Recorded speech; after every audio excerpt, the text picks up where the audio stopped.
who's going to film tonight. The filming will be mostly over this side, so don't worry about posing the questions. You probably won't be in the film anyway. Thank you for Mike to agreeing to chair. Mike and Richard have swapped roles. Mike is not self-identifying as Richard, they've just swapped roles. Thank you to Richard for the idea of tonight and also for the suggestion of topics, which are very good. And thank you all for coming. We've got some lovely people here to talk to you. First we've got Neil Petrie from Direct Democracy. We've got Simon Webb, a famous YouTuber, a historian and writer. We've got Steve Gardner from the SDP as a candidate, but tonight is apolitical, it's neutral, it's not party political. Of course it's political, but it's not party political. So nobody is campaigning on behalf of any party.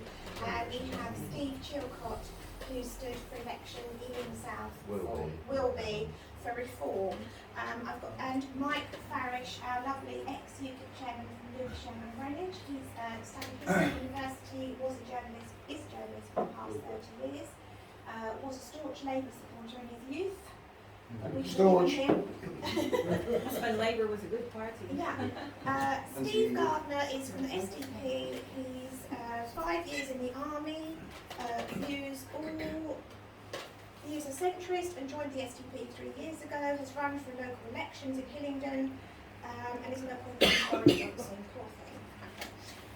And then we've got very quick intros before I hand over to Mike. Just to let you know, you can put questions in writing if you want. I'll hand out some of the old Go material. Remember Grassroots out? Or it'd be better to put your hands up and you can ask questions.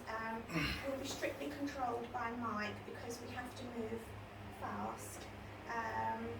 So just to let you know very quickly. Oh, sorry about this, please forgive me. Neil,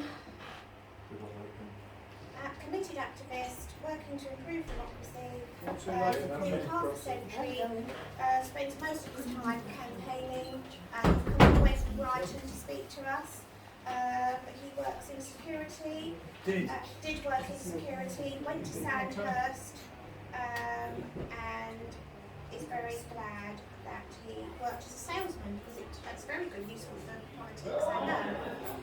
Simon has come from Loughton. He's a famous YouTuber, History Debunked, a very well-educated historian, writes lots of books. Most of them can be picked up on Amazon, and I have been sending out lots of Simon's videos. Steve, can I let you quickly intro yourself? Because you might have time. Okay, so I'm a candidate for the Reform Party in Ealing Southall, a couple of miles up the road, lived in Ealing for 12 years. Work in human resources, please don't throw me out there saying that. Some of you may know me more from Speaker's Corner though, so I've been going to Speaker's Corner for 20 years, fighting the good fight for free speech there. Thank you. Got a brief introduction earlier. I'm Steve. My party is the SDP. I've stood for local elections and for London Assembly before. I'm ex-military, and then I spent 17 years as an Army Cadet Force officer. I was the training officer for a company. I'm in the security industry, much like you. There seems to be a pattern with military guys. I'm still in the security industry now, and this is the first time I've been to something like this, and I was asked a couple of days ago to come here, so I'm winging it. Well. Thank you very much. Hi, I'm Mike Farish. I'll introduce the speakers in order. In case you're really long, guys, I printed out a few quotes this afternoon so that Oscar Wilde and William Shakespeare, if need be, can contribute. I'll say that way back in the 19th century, Oscar Wilde did say, "Now that the House of Commons is tried to become useful, it does a great deal of harm." So first of all, Neil Petrie, I think you're the first one to speak. And what are we speaking on? Well, we want to focus on the future of Brexit, on Marxist infiltration into public institutions, on uncontrolled immigration, obviously the migrant crisis, and also net zero. They're the ones Did that you I want think. this Boris thing in there? I think Brexit, Boris I think- government, yeah. I think we can shroud the Boris. And actually, something else I printed out this afternoon, you might want to look at and pass along. Those are the latest figures from Migration Watch on the crossings in the Channel. Sure. Okay, yeah. Right, I'll start. Thanks very much for coming. It's really a pleasure to be here. Thank you all for turning up. As you heard, I'm ex-military, so my shtick really is strategy and winning. That's the aim. And we won the referendum because we stuck at one thing. And, I've been big on direct democracy since I'm not man and boy, but when I was basically a young guy in Germany in the army, and I visited Switzerland and saw direct democracy. So that's my thing, and getting it implemented and getting in UKIP long ago to see that came about. So what I'm doing tonight, as you've heard, is I represent the direct democracy movement, not a party. Okay, so we're looking to get the movement going and getting everyone understanding how the Swiss work, how Taiwan does it, how Estonia does it, how 49 of the 50 states in America do it. So that's my plug quickly. The only other one is I work on direct democracy and also on legalised apostasy. I help ex-Muslims, a guy called Nisar Hussain in particular, and I was at Parliament on Tuesday dealing with these parliamentarians that keep trying to ignore freedom of belief issues if they can. Okay, same thing year after year, just so you know. That's how it generally works, as we see. Same old crew, doing the same old stuff, lying to us and misleading us. So that's why I do what I do. I've been doing it a long time. Okay, now I'll be looking around as well. Hopefully some of you want to join us. We've got 1 or 2 volunteers already, so thanks for coming along and helping out. Right, I do a newsletter, by the way, as well, that goes out routinely, so if you're interested in that, I'll give you the email address. Okay, quickly then, on to immigration. Okay, and when I start on that, I'll talk briefly about strategy, okay, of the issue. If you've got a project you want to undertake, you need to be very clear on your aim, all right? It's very simple. Doesn't matter if it's business. I've run a lot of businesses, big security business, group 4 I used to work for. I have 5 countries under my control, and I have a global training operation as well. So I know what I'm doing in terms of strategy. So you have a very clear aim, and the master principle is strategy for your short sellers is selection and maintenance of the aim. So it's 6 words. So when you know what you're aiming for, so you select your target very carefully, and then you maintain your focus on it. So that's how we won with UKIP. I think that's how it was. Nigel was very good at that, wasn't he? Doing all that stuff. So immigration then. Now, immigration in this country obviously is it 3 million they're saying in the last 10 years with the census? What is it in reality? I don't know, you guys living in London, you can probably have more idea of it than I do. But if we're going to control it, you're never going to control it through your politicians. It's not happening. It hasn't happened, in all my life and then yours. It's not going to get any better. The only way to control it is to control the politicians. So if you want to get control of them, you do like the Swiss do. Okay, they have direct democracy, very simple system, and what they've done is they do not allow people to come to Switzerland, for instance, as expecting citizenship just like that. You don't get it with your crisp packets as you come over the border. You're going to get it when you've lived in an area for a while and you've become known in your community. And what happens is the Swiss, you've got to go through the canton people before you're going up to the next level, up to the national level. So the system is, if people can recommend you at the very local level, you've got a chance of being allowed immigration. But we don't do anything like that. It's just you wait so long and you're in. It doesn't work that way in Switzerland. And that's because it's a direct democracy. It's you, all of us, we've got a say in how the system's going to work. The politicians, the WF will go there, but they don't run it. Okay? There's about 4 referendum opportunities a year in Switzerland that people devote on immigration, on mosque minarets, whatever it might be. So direct democracy is, for me, as a strategy guy looking at it and seeing the complete mess we live under, living in now, there's only one way out. If you want to keep voting for parties who are not going to listen to you, because they're full of egomaniacs and other types of people who are in danger, the Polish did a book on this, you're going to get it, Political Ponerology it's called, and it's about the standardisation of psychopathy within your community, your bureaucracy, in these Soviet states. So basically, you make everyone becomes a psychopath. And I've lived in some of these countries, believe me. Azerbaijan, Kazakhstan, I've been in quite a few of them over the years. So you see how every cop is a crook, and he makes his money from his pitch. So if we're going to sort it out here, we need to think very carefully about, we should stick with this same system. We've got a problem. It's not going to change. That's the issue. If we carry on like this, we'll have the same, just a different Boris. That's what it means. Or some boring bloke. They'll get a John Major type in for a little while, and then they get somebody else in to liven it up again. It's show business, right? Look, politics is show business for the ugly, they say, yeah? That's what they call it. Show business, and that's the problem. So all of these egomaniacs, psychopaths and others are interested in getting, I'm not talking you I suppose, but yeah. You got the ugly bit right. You know what I mean? Because normal community guys, and that's what you get in Switzerland, they only work a few months of the year, the politicians there, and they've got their normal jobs. They do some work, they help their community, and they go back to work. Thank you very much. Or do 2 months a year, whatever it is. It's a very different. Used to do that in England. 1700s, 1800s, they only did 2 months of the year in London, wasn't it? That's what they did. Around there, a bit different there, a few more, you're all very rich. But bottom line is, so immigration to me, it's the issue is obviously we haven't got control, and then the other one is what do we do with the problems? That's why I'm in legalised apostasy, where I help ex-Muslims, because under the Islamic laws, the Sharia, which is this is the kind of tome you've got to read and go through like I do.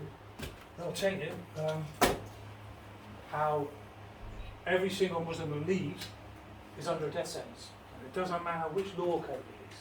Okay, because there are 5 major law schools. The system is very different to ours. It's not like a common law. You have the Hanbali, the Hanafi, the Maliki, and the Shafi for the Sunnis, and for the Shia they have the Jafari.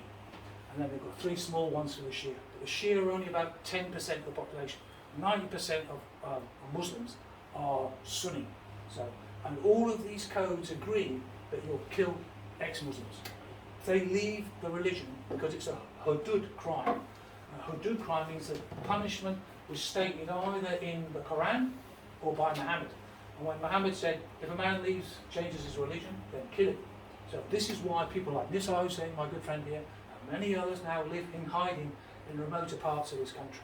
Because they've been attacked, they've been threatened, etc. Tragedy, and people go, oh, it's the interpretation of law. No. They had this thing called the closing of the gates, where all of these law schools agreed 1,000 years ago, over 1,000 years ago, that there'll be no innovation, as they call it. And they meant no innovation, so you can't change the laws. You can tweak with things, you can look at them and say, well, the television's okay, because it's a bit like this, it's a bit like that, and they can amend things. But you can't change the fundamentals. And you certainly cannot change the hudud crimes. They are recognised in all the law schools. So this is the problem we've got, and it's going to happen to all of our, as the population grows, we're going to get more of a problem with this. You've got it across Europe. I was in Parliament on Tuesday, like I said, for this freedom of belief meeting. That's what I was there for. How long have I got left? Am I Muslim? I don't know. Johnson is one of If the you want to go to 15, you've got about another 4 minutes. Is that all for 15? I don't want to get my back on first, isn't it? Net zero then, alright? Net zero, quick one for you. Karl Popper, greatest philosopher in the 20th century probably, a proper scientist, he came out and he said, if you want to look at science, it's got to be, you have pseudoscience where you can't prove it one way or the other. And real science is where you can prove it, okay? So that is the difference. He told us, in terms of, it's got to be falsifiable. Well, the problem is, of course, the climate science is, have they proven it? No. Do they say it can be changed? No. So in other words, it can't be falsifiable, then it's a lie. It's not science. So at the very basic level, these people are not scientists that are telling us this stuff. When you hear them saying you're stuck with it. Think of the Gaia theory and James Lovelock, very famous in the Green Movement. He rescinded his belief in this. He said, well, I was alarmist. He changed his thinking on this in 2017. Okay, so he's the guy who comes up and he's the great hero of the Green Movement. He comes up and says, well, actually, I was a bit over the top. So if someone like him is changing his mind, then why can't some of these businesses who make a lot of money out of it. Oh yeah, that's maybe right. Yeah, there we go. So we have to look at that. Yeah. Last thing, I'll move on to Marxism. Yeah, obviously my job in the army, I was intelligence school 16 years, and my job was to work against these people. Simple as that, obviously. Hong Kong, I was out there with the Chinese. Germany, I was there against obviously the Warsaw Pact as it was then. So they have been, as we all know, working hard to get in under our belts since the 20s, or 1917 really. Obviously the Bolsheviks take over. But even prior to that, they were the expert revolutionaries. They were fighting against the Tsar. They understood revolutionary covert action better than anybody. That's why Lenin used Stalin. Stalin's the greatest bank robber ever, if you don't know. He stole more gold than anyone else in history. About 50 people killed in one of his bank raids in Georgia long ago. So these guys, he got the money in, Lenin loved it, the vanguard is the party, they decide what the policies are. And muggings out there, the masses, they're going to get a 3-word slogan, and that's how you sell it. You get the book, Building the Party, and it's the first of 4 books on Lenin's life. And then you see how you build a party, you see how you strategize as a revolutionary. So my job is to find people who want to work the other way and make things better. And direct democracy will do that. Our system, we've actually got a platform we're working on now. It'll cost a few bob, but we're getting people to sort out, so you don't have to worry about it. I'm not asking you, don't worry. So we built a home-built one, rather like, where's it, Dave? It's David? Oh, Dave, sorry. Dave did something with the petition. We had a similar thing for our group, but then I met this guy. He's a top broadcaster from the Middle East. Decent, very nice guy, and he's got contact with these people who built them. Funny enough, there's EU-funded project for this platform. It will work. It goes into the credit checks. It does all these different things. So it's a secure as these things are, of course. A platform, but it's at international level. We can work at MPs. We can work down right the way through smaller groups and down to parish council. So you could put on votes that you want to see on there. You can, we'll be able to get all of the MPs' upcoming votes onto this platform. So you'll see what's coming up and people can start voting. Say, oh, well, look, the MP's voting like that, but we're all voting like that. What's going on here? So the aim is to hold these people to account, get a Swiss-style system so that immigration's controlled, all of those things that we see, that the Islamic law issues that we find in this country can be under control. Yeah, by the way, I've got a document on that as well, dealing with the genocidal threat that these laws represent. So that is currently with one of the top human rights lawyers in Britain, okay? Because one of the top human rights lawyers in the world said it was genocide. Jeffrey Robertson, QC, you may have heard of him. Mullahs Without Mercy, page 86, you'll find it there. I can point it out to you if you want. Okay, so it's serious stuff. We've got to work on this. We've got to get control of these things ourselves, in my opinion. So immigration we can control. Thank you very much. The weather stuff, we'd have votes on that, wouldn't we? If you had the platform like this. You're not just being railroaded by these people all the time. And the last one, the Marxists.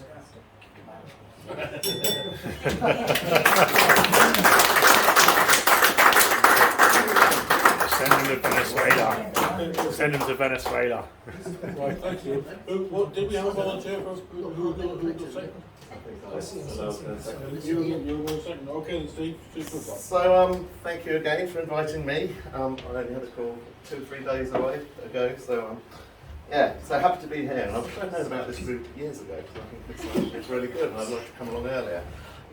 I don't believe in direct democracy. I believe in parliamentary democracy. I think it's worked for us for centuries. But what we need is proper proportional representation. We know the population at large are fed up with the Conservatives. Conservatives are no longer Conservative anymore. A lot of core, true Labour supporters fed up with Labour. They're fed up with Corbyn. They're equally fed up with Starmer. We need proportional representation so people know there are alternatives and that their votes won't be wasted if they put them in the SDP box, if they put them in the Reform box, or anyone else. We have to reform our democracy because it's not working. The Tweedledum and Tweedledee of British politics is broken. But we can sort that via PR, in my view. So, moving on to immigration. I'm probably going to start saying something that you wouldn't expect. I think immigration is brilliant. I think immigration is what's helped Britain be a great country. But, again, it's broken currently. I work in HR. This country has got a recruitment crisis. We've got more vacancies, unfilled vacancies, that we cannot fill than we've ever had since statistics began. We need people. We need resources to fill these vacancies. Firstly, we need to sort out the long-term unemployed. Unless you're disabled, unless you're not able to work because of sickness and ill health, you should get off your backside and work. And I think there are still hundreds of thousands of people who should be working, who frankly have never worked since they left school. We do need to sort that out. But we will always need immigration to fill our expanding economy. But as I said, we need to sort it out. The fact that hundreds of people are getting off of dinghies, coming across the channel, is an outrage. We have to come out of the UN convention. We need to come out of the Human Rights Act. We need to write this legislation that fits us, that best fits us in the 21st century. That's what we need to deal with. We don't deal with it by being anti-immigrant. We don't deal with it by saying we want to build the wall, close the gates. We need resources. I've worked in the public sector, the private sector, and I'm currently working for a charity. Across all those sectors, we just can't fill the jobs. We advertise the same jobs again and again and again. We need businesses and employers to be able to bring skilled people into this country. Skilled people, not fighting age youth coming off the boats from Albania or from Pakistan or wherever they're coming.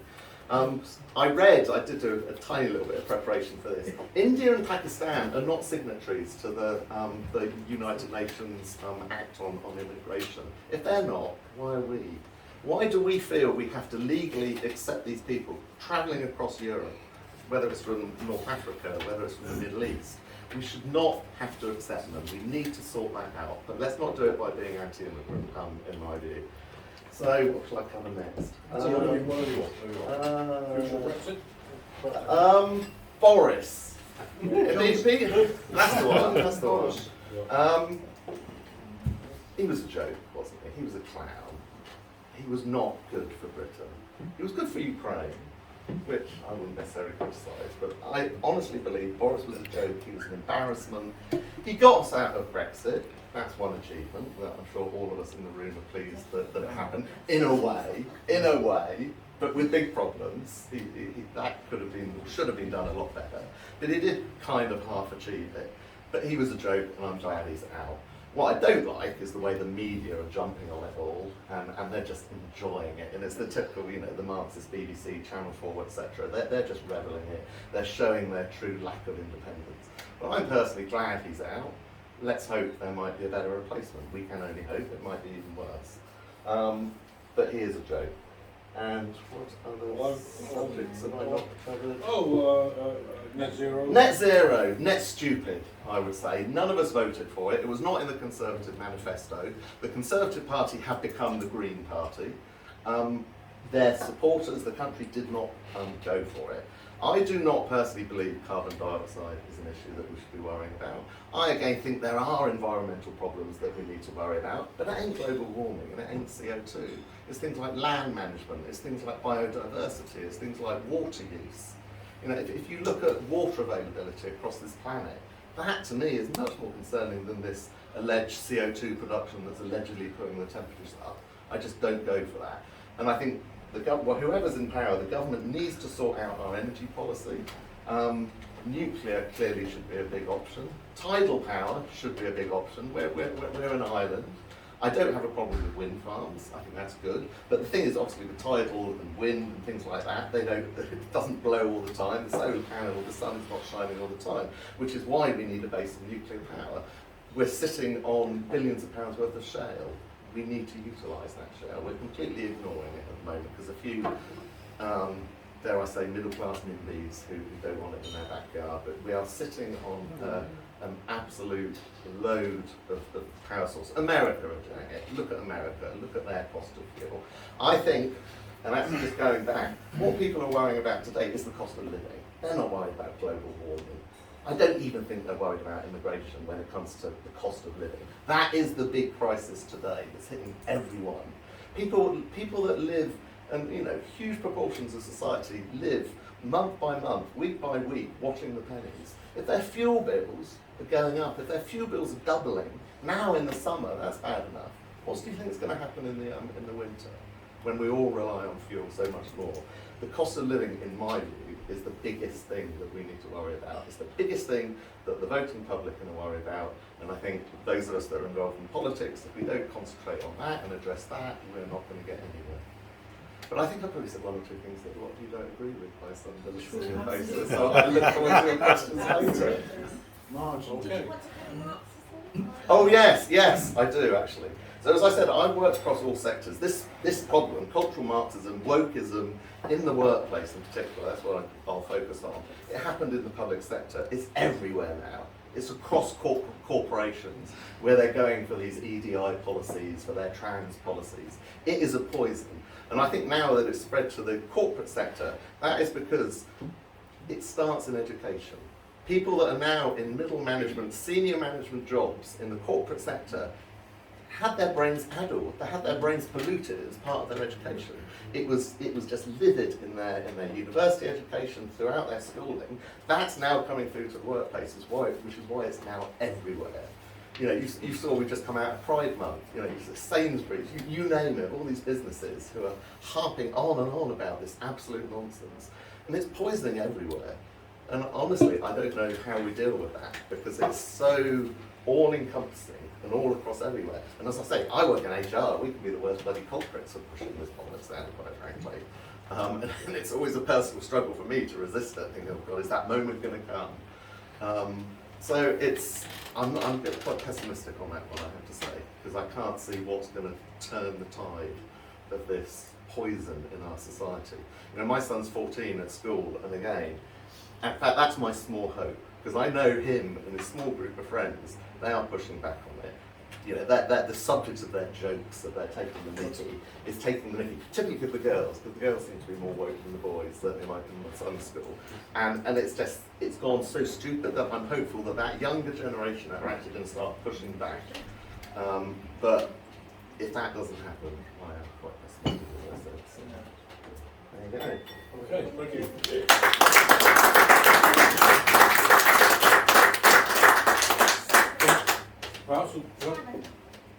Well, I was going to say, do you want to go first? I know, being a historian, would you like to give us a roundup that covers the past, or would you do you want to talk now? I'm happy to talk now. Well, if you want to talk now, I mean, obviously you'll give us a bit of perspective. I've got them, yes. Yeah. Thanks for asking me this evening. It was quite unexpected when Janice got in touch with me. I want to mention first about Boris Johnson, because people are thinking that he's a clown or that there's something funny about him. I don't think so. I think he's one of the most dangerous politicians we've ever had in this country, and I'll tell you why. During the COVID business, when it began, we discovered in this country that there's actually no limit at all on what the executive can do. I'm sure we all know about the classic idea of the separation of powers. We have the executive, which is essentially the government. We've got the legislature, which is Parliament, and we've got the judiciary, that's the courts. All those things are vital because they keep a check on each other and they stop one particular group getting too powerful. When Boris Johnson started dealing with COVID, he discovered that he could do exactly what he wanted. He didn't need to worry about the courts, he didn't need to worry about the legislature. He could simply rule by decree. He could sign a document, he could make little amendments to a 30-year-old Act on Public Health, and suddenly he could impose a curfew. He could stop people going to church, he could stop you going round to your grandmother's for tea. It's as simple as that, and nothing at all could be done about it. The executive, the government had unlimited power, and it's a really alarming thing to discover because nobody quite expected. We're all so used to the idea that Parliament keeps control on the executive and that the courts are there to keep control on everybody. It's not true. We can have a politician coming to Downing Street and they can impose a curfew, they can rule by decree, and there's nothing that we can possibly do about it. And I don't think that was a healthy thing to discover. The other thing that we discovered was that people will put up with it. If you tell people they can't go round to their grandmother's house for tea, they won't go round to their grandmother's house. If you tell them that you're going to close down their churches, they can't go to church, they'll accept that. You've got to wear a mask, you can't go to the shops. it's fine. You'll do that. People were really enthusiastic to be controlled. So you've got, sorry? For 3 weeks they thought it would last. Well, Yeah. you had an executive that had absolute unlimited control over us, and you had the majority of people show that they were willing to put up with it. It's a bad example for the future. Boris Johnson might not have been the worst that we could have. In the future, someone will come along and take a lesson from what Boris Johnson did, and that's going to be really frightfully dangerous for all of us. A lot of the things that he did also, we're going to see some terrible results now, because if you look at the ONS figures, the Office for National Statistics, the death rate is rising now each week. There's more and more deaths, way above average. They're not from COVID at all. They're from people that didn't go to the doctors. They're from people that wanted to protect the NHS. So when they found they had a lump somewhere, they ignored it. They didn't want to be a burden, and it turned into cancer, and now they're dying of it.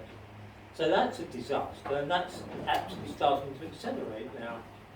Closing the schools down to have a catastrophic effect on education.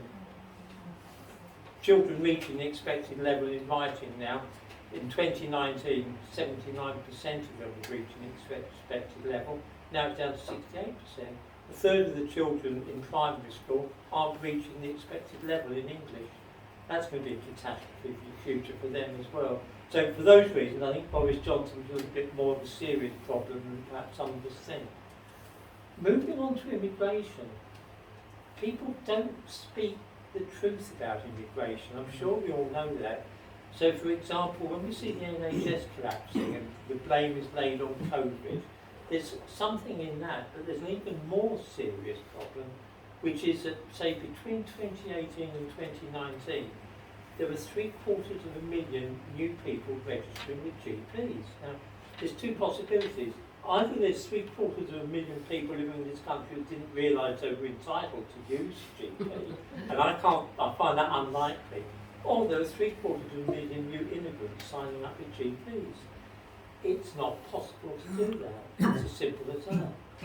You can either have free immigration or you can have a free national health service.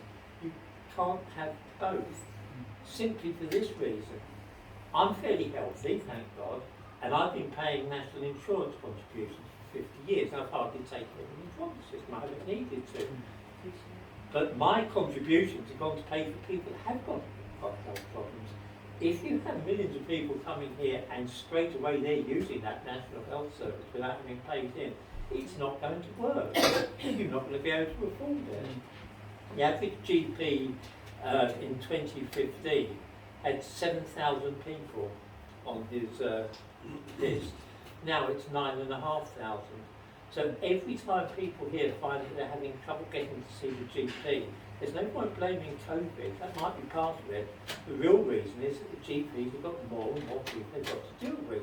There's more and more referrals to hospital because of immigration. And nobody seems really wants to accept that. It's considered indelicate to talk about that in general with people. Okay, moving on now to net zero. When I was much younger, I remember everyone was worried about ice ages. I don't know if anyone remembers the winter of '62. It snowed on Boxing Day, and the snow was still on the ground following April. You know, I think Was that? Yeah, you remember that, yeah. And you remember everybody was scared about the ice age, and there was a lot of talk about it. All the signs were that the country was getting colder, and of course nothing came of it. It changed. Had a few warm summers in '76, '77, and everyone forgot all about it. I can't help thinking that global warming is something similar to that. I think we'll need another 50 or 100 years before we can judge whether it's true or not. The problem with the net zero is that it's not going to work under any circumstances, because we might just about be able to do it with domestic electricity supply, though even that would be a really, really tight squeeze. We're not going to be able to do it if we want to run factories. We're not going to be able to do it if we have to have all our cars need to be plugged into the electric sockets. We're not going to be able to generate enough electricity through windmills and solar power to run every car in the country. Bear in mind that in a few years' time there's not going to be any more petrol cars or diesel cars. They'll all have to be electric. There's not going to be enough electricity for that to happen. And one final point on this country only produces 1% of carbon dioxide being chucked into the atmosphere. Even if we achieve net zero, it's not going to make any difference to the world. Even if we accept that global warming is happening, it's caused by carbon dioxide, and we stop producing every bit of carbon dioxide, it'll make no difference, because India and China are still building coal-fired power stations. The carbon dioxide in the atmosphere is still going to go up regardless of that. So I think that's a non-starter. As far as Marxism goes, I just want to mention this. It ties in closely with things like the Black Lives Matter movement, because there's no black middle class to speak of, or it's very small. The black people in this country are all essentially working class. There's an Indian middle class, there's a Jewish middle class, there's a Chinese middle class. It's all proletariat for black people. So a lot of the so-called diversity is actually part of the class war. Anyway, that's probably about enough, I think. Okay.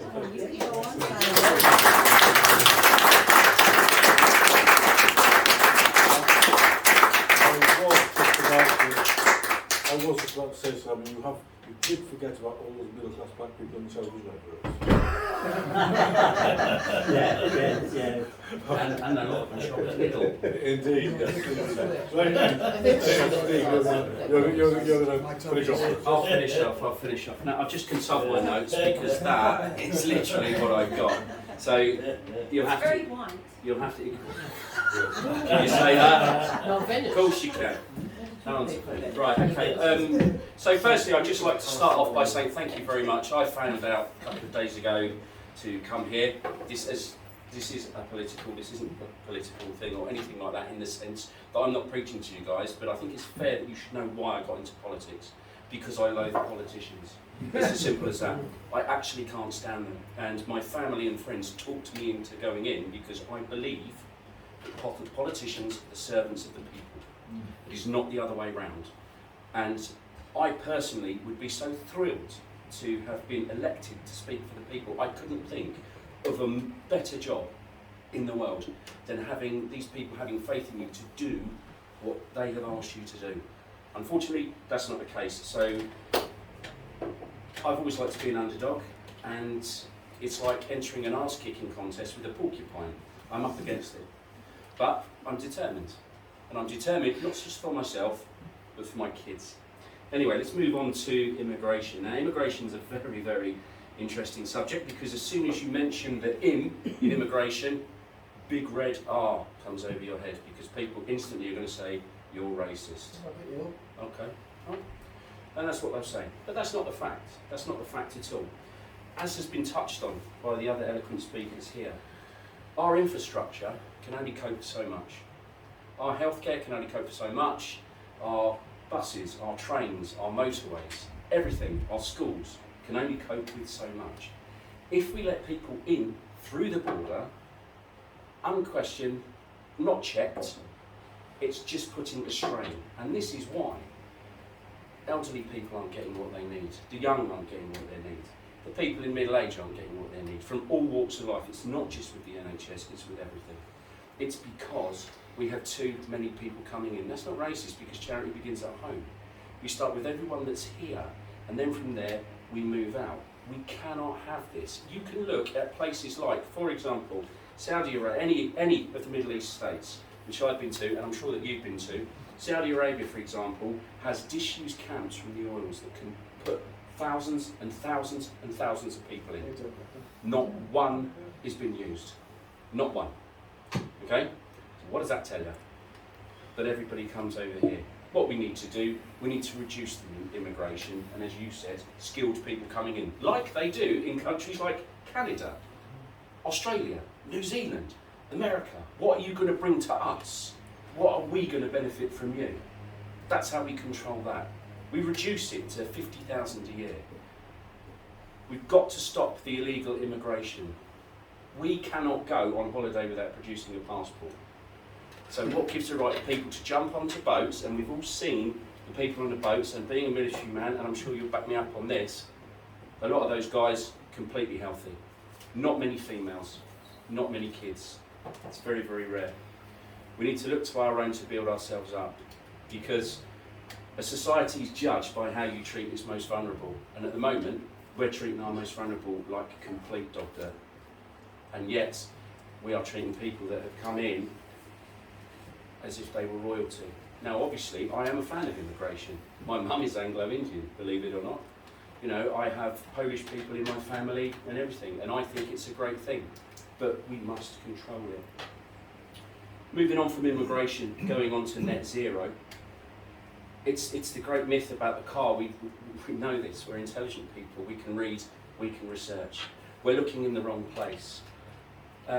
It's good to see that all of these shops that are out there have now changed to paper straws, because we're saving the oceans, because paper straws in the ocean take up about 0.0013%, plastic straws, of the plastic in the oceans. Okay? It is such a minuscule amount that it's laughable that we are using paper straws.